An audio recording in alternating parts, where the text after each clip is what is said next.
வணக்கம் மக்களே. இன்றைக்கி வீடியோ வந்து சர்க்கரை நோயாளிகளுக்கான சவால் வீடியோ.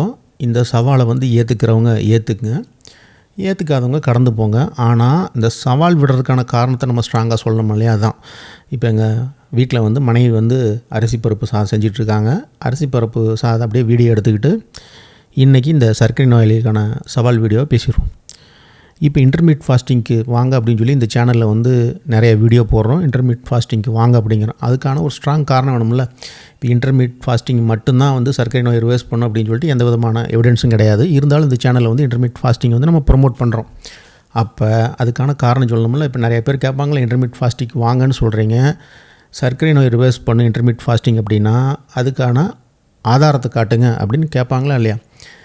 இப்போ சிம்பிளாக வந்து நம்ம இங்கேருந்து ஆரம்பிப்போம், லிவர்லேருந்து ஆரம்பிப்போம். இப்போ லிவர் வந்து என்ன ஃபங்க்ஷன் பண்ணுது அப்படின்னு நம்ம கேட்டோம்னு வச்சுக்கோங்க, நிறைய பேருக்கு தெரியாது. இப்போ எங்கள் ஊர் பொறுத்தளவில் நான் என்னோடய நண்பர் வட்டாரத்தில் வந்து லிவர் என்ன வேலை பண்ணுது அப்படின்னு கேட்டோம்னா, அவங்க சொல்கிற ஒரே ஒரு காரணம் வந்து தண்ணி ஓட்டால் லிவர் போயிடும் அப்படிங்கிறாங்க. அதாவது என்ன சொல்ல வர்றாங்கன்னா, ஆல்கஹால் வந்து உள்ளே போச்சு அப்படின்னா ஆல்கஹாலை வந்து பிரேக் பண்ணுறதுல வந்து லிவர் வந்து பிஸி ஆயிரும்.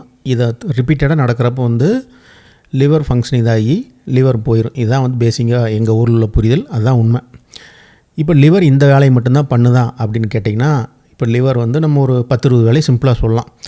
இப்போ வந்து iron, vitamin A, vitamin D, vitamin B12, vitamin K எல்லாத்தையும் ஸ்டோர் பண்ணுறது வந்து இது தான். அதே மாதிரி வந்து பார்த்திங்கன்னா ஹார்மோன்ஸ் ரெகுலேட் பண்ணுறதும் லிவர் தான். அதுக்கடுத்து வந்து இது வந்து அம்மோனியாவை வந்து யூரியாவாக மாற்றுறதும் லிவர் தான். அதுக்கடுத்து வந்து மொத்தமான மெட்டபாலிசத்தையும் கண்ட்ரோல் பண்ணுறதும் லிவர் தான். ஆல்கஹால் பிரேக் பண்ணுறதும் லிவர் தான். அதுக்கடுத்து இம்யூன் சிஸ்டத்தையும் ரெகுலேட் பண்ணுறது வந்து லிவர் தான். அதுக்கடுத்து பிளட் க்ளோட்டிங் ப்ரோட்டீன்லாம் பண்ணுறதும் லிவர் தான். அந்த மாதிரி லிவரில் வந்து இன்னும் சொல்லப்போனால் வந்து நீங்கள் ஃபேட்டை வந்து ப்ராசஸ் பண்ணுறது, ப்ரோட்டீனை ப்ராசஸ் பண்ணுறது, அதுக்கடுத்து குளுக்கோஸ் கிளைக்கோஜனை மேனேஜ் பண்ணுறதுன்னு சொல்லிவிட்டு நேரடியாக வேலை அப்படின்னா ஒரு 10-20 வேலையை நம்மளால் சொல்ல முடியும். லிவர் வந்து இந்த ஒரு 10-20 வேலை நேரடியாக பண்ணுது அப்படின்னு சொல்ல முடியும். அப்போ இன்டைரக்டாக எத்தனை வேலை பண்ணுது அப்படின்னா 500க்கு மேலே. இது வந்து நான் சொல்ல, ஆராய்ச்சி முடிவுகளே சொல்லுது. ஒரு லிவர் வந்து பண்ணுற வேலை உடம்புல அப்படின்னா இன்டைரக்டாக 500 வேலைக்கு மேலே பண்ணுது. அப்போ அந்த 500 வேலை என்னென்ன அப்படின்னு கேட்டிங்கன்னா சொல்ல முடியாது. அதான் வந்து இன்டைரக்டாக பண்ணுறது. இப்போ உதாரணத்துக்கு வந்து ஒரு இடத்துல இப்போ எங்கள் ஊரில் ஒரு ஃபேக்ட்ரி வருது அப்படின்னா அந்த ஃபேக்ட்ரியில் நேரடியாக எத்தனை பேருக்கு வேலை கிடைக்கிது அப்படின்னா 100 பேருக்கு வேலை கிடைக்கும். நான் சொல்லுவேன் இன்டைரக்டாக வந்து 2000 பேருக்கு வேலை கிடைக்கணும். இப்போ அந்த இன்டைரக்டாக எப்படி கிடைக்கும் அப்படின்னா, இப்போ 100 பேர் வெளியூர்லேருந்து வந்து எங்கள் ஊரில் ஃபேக்ட்ரியில் வேலை பார்க்க வர்றாங்க அப்படின்னா அந்த 100 பேர் தங்குறதுக்கு ஒரு 100 வீடு கட்டுவாங்க. இப்போ அந்த 100 வீட்டுக்கு எலக்ட்ரிசிட்டி எடுக்கணும். 100 வீட்டுக்கு கொத்தனார், பெயிண்ட் அடிக்கிறவங்க எல்லோரும் வேலை வைப்பாங்க. அந்த 100 வீட்டு மூலமாக வாடகை வரும். அந்த 100 பேர் சாப்பிட்றதுக்கு ஒரு 4 மளிகை கடை ஜாமான் வாங்குறதுக்கு வாங்குவாங்க. அந்த 100 பேர்த்துக்கு கீரை யாராவது கொண்டு வந்து கொடுப்பாங்க, தயிர் கொண்டு கொடுப்பாங்க, பால் கொண்டு வந்து கொடுப்பாங்க. அந்த 100 பேர் பைக் வாங்குவாங்க. அந்த பைக் ரிப்பேர் பார்க்குறதுக்கு ஒரு மெக்கானிக் ஷெஃப்ட் வரும்.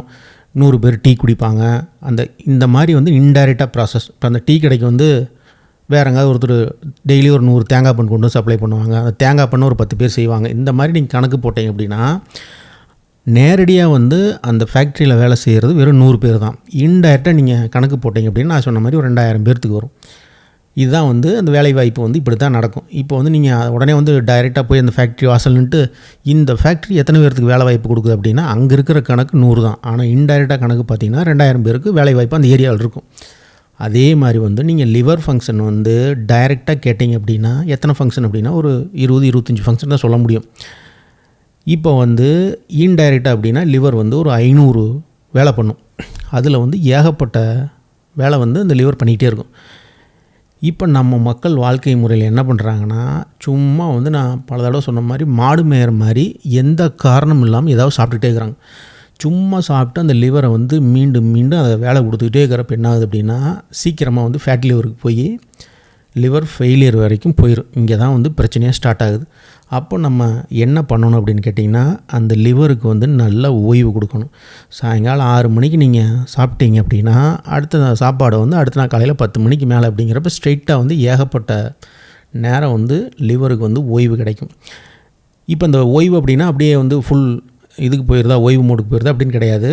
அதாவது வந்து நம்ம என்ன சொல்கிறது, ஃபுல் பொட்டென்ஷியலில் வேலை செய்யாமல் சின்ன சின்ன வேலைகளை பார்த்துக்கிட்டு அது தன்னைத்தானே பராமரிச்சுக்கும். இப்போ லிவர் இது வந்து டிரான்ஸ்பிளான்ட் எப்படி பண்ணுவாங்க அப்படின்னா நீங்கள் பாதி லிவரை வெட்டி வேறு யாருக்காவது வச்சுட்டா கூட பாதி லிவர் தானாகவே வளர்ந்துடும். அந்த அளவுக்கு வந்து ஒரு அற்புதமானது வந்து லிவர். இப்போ அந்த லிவரை போட்டு பாடாப்படுத்துகிறப்ப வந்து என்ன பண்ணுது அப்படின்னா அதனோடய ஃபங்க்ஷன்லாம் வந்து குறைஞ்சி போயிடும். இப்போ லிவர் மூலமாக தான் வந்து நமக்கு என்ன நடக்குன்னு கேட்டிங்கன்னா இந்த குளுக்கோஸ் ஃப்ரூக்டோஸ் இதெல்லாம் வந்து ரெகுலேட் நடக்கிறது அங்கே தான் நடக்கும். அதன் மூலமாக தான் இன்சுலின் ரெசிஸ்டன்ஸ் வந்து கண்ட்ரோலுக்கு வரும். அங்கேருந்து தான் வந்து நமக்கு சர்க்கரை வியாதி வந்து கண்ட்ரோலுக்கு வரும். புரியுதுங்களா?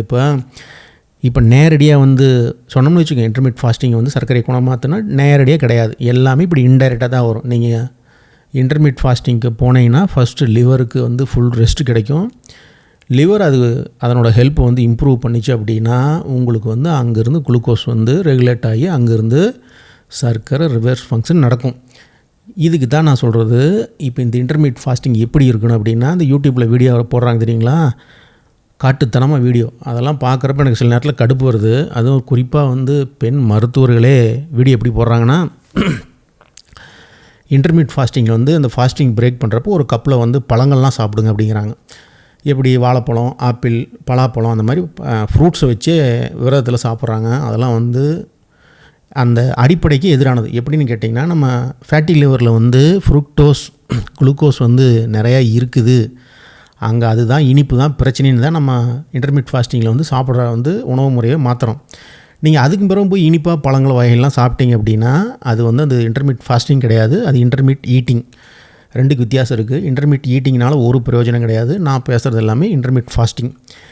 இப்போ நம்ம சேனலில் சொல்கிற மாதிரி இன்டர்மீடியட் ஃபாஸ்டிங் வந்து நான் 6 மணி நேரம் சாப்பிட்றேன் அப்படின்னா அந்த 6 மணி நேரத்தில் வந்து கண்டையும் சாப்பிடக்கூடாது, கண்ட அளவுகளையும் சாப்பிடக்கூடாது. எல்லாத்துலேயும் கரெக்டாக உங்களுக்கு இப்போ 2000 கேலரிஸ் உணவு உங்களுக்கு தேவைப்படுது ஒரு நாளைக்கு அப்படின்னா அங்கேருந்து ஒரு 200-300 கேலரிஸ் கட் பண்ணுங்க. தரமான புரோட்டீன் எடுங்க, 3 லிட்டர் தண்ணி குடிங்க. முக்கியமாக 8 மணி நேரம் தூக்கம் வேணும். தூங்குனீங்க அப்படின்னா தான் அந்த இன்னர் ஆர்கன்ஸ்லாம் ரெஸ்ட்டு கிடைக்கும். இதன் மூலமாக சர்க்கரை ரிவர்ஸ் ஆகும். இப்போ நம்ம சேலஞ்சுக்கு வருவோம். என்னென்னு கேட்டிங்கன்னா நீங்கள் வந்து ஃபஸ்ட்டு இன்டர்மீடியட் ஃபாஸ்டிங் வந்து ஸ்டார்ட் பண்ணுங்கள். சரியாக 30 நாள் இருந்து பாருங்கள். நீங்கள் இந்த புக்கு ஏட்டு சுரக்கா கதையெல்லாம் விட்ருங்க. எனக்கு அந்த புக்கில் அப்படி போட்டிருக்காங்க, அந்த மெடிக்கல்ஸில் அப்படி சொல்கிறாங்க, அந்த டாக்டர்ஸ் அதெல்லாம் விட்ருங்க. ஏட்டு சுரக்கா கறிக்கு ஆகாதுங்கிற மாதிரி வந்து நான் சவால் விடுறேன். நீங்கள் 30 நாள் இன்டர்மீடியட் ஃபாஸ்டிங் ப்ராப்பராக இருந்து பாருங்கள். உங்களுக்கு என்னென்ன பலன்கள் ஸ்டார்ட் ஆகும் அப்படின்னு கேட்டிங்கன்னா ஃபஸ்ட்டு வந்து ஒரு 10 நாளில் வந்து ஒரு 2-3 கிலோ சடங்காக குறையும். அது வந்து பார்த்திங்கன்னா உங்களுக்கு வாட்டர் வெயிட் தான் உள்ள, பாடி ஃபேட்டோ மசிலோ அதெல்லாம் கிடையாது. ஃபஸ்ட்டு ஒரு 3 கிலோ குறைஞ்சோன்னே என்னன்னு கேட்டிங்கன்னா இயற்கையாகவே வந்து உங்களுக்கு உடம்புல வந்து 1 கிலோ வெயிட் குறைஞ்சது அப்படின்னா இன்ட்டு 4 கிலோ காலில் வந்து 4 கிலோ வெயிட் கம்மியான மாதிரி இருக்கும். நீங்கள் மாடிப்படியெலாம் ஏறுறப்பே வந்து பார்த்திங்கன்னா ஒரு 10-15 நாள்லேயே உங்களுக்கு வித்தியாசம் தெளிவாக தெரியும். ஒரு மாதிரி வந்து சிரமப்பட்டு மாடிப்படி ஏறுறவங்களாம் இன்டர்மீடியட் ஃபாஸ்டிங் வந்தோடனே ஒரு 15 நாள்லேயே வந்து லைட்டாக ஃப்ரீயாக உடம்பு 1 மந்த் கழிச்சு பார்த்தீங்கன்னா உங்களுக்கு நல்லா ஃப்ரீ ஆகிரும். படி ஏறுறது, எங்கேயாவது ஓடுறது, ஒரு வெயிட் தூக்கிட்டு நடந்து வர்றதெல்லாம் பார்த்திங்கன்னா ஃபுல்லாக ஃப்ரீ ஆகும். ஒன்ஸ் நீங்கள் 30 நாள் இன்டர்மீடியட் ஃபாஸ்டிங் இருந்து பாருங்கள். பார்த்தோன்னே ஒரு A4 சைஸ் பேப்பர் எடுத்து நீங்களே தெளிவாக எழுதுவீங்க. 30 நாளுக்கு மேலே என் உடம்பு எப்படி இருந்துச்சு, இன்றைக்கி எப்படி இருக்குது அப்படின்ட்டு. இந்த 30 நாள் சேலஞ்சு நீங்கள் அக்செப்ட் பண்ணிக்கிட்டீங்க அப்படின்னா அடுத்து 90 நாள் இருந்து பாருங்கள். 90 நாள் இருந்தீங்க அப்படின்னா 90 நாள் நீங்கள் HbA1 சர்க்கரை அளவு எடுத்து பார்த்தீங்க அப்படின்னா குறைஞ்ச வச்சோம் ஒரு 90 நாள் இருந்தீங்க அப்படின்னா 3லேருந்து 4 பாயிண்ட் குறைஞ்சி வந்திருக்கும். 9 இருந்துச்சு அப்படின்னா 3 மாதம் கழிச்சு எவ்வளோ இருக்குன்னு கேட்டிங்கன்னா ஒரு 7-6 அந்த அளவுக்கு வந்துடும். இதை நான் வந்து சவாலாக விடுறேன். இன்டர்மீடியட் ஃபாஸ்டிங் வந்து டைரெக்டாக சர்க்கரையை குணப்படுத்துமானா அதுக்கு தகுந்த எவிடன்ஸ் கிடையாது. ஆனால் இன்டைரக்டாக வந்து இப்படி தான் நான் சொன்ன மெத்தட்ஸில் வந்து சர்க்கரை அளவு கீழே வரும். நீங்கள் இந்த சேலஞ்ச் யாராவது அக்செப்ட் பண்ணிங்கன்னா இருந்து பாருங்கள். நான் அதை ஓப்பன் சேலஞ்சாகவே சொல்கிறேன். இந்த சேனலில் வந்து இன்டர்மீடியட் ஃபாஸ்டிங் சர்க்கரை பற்றி நிறைய பேசுவோம். நன்றி, வணக்கம், வாழ்க வளமுடன்.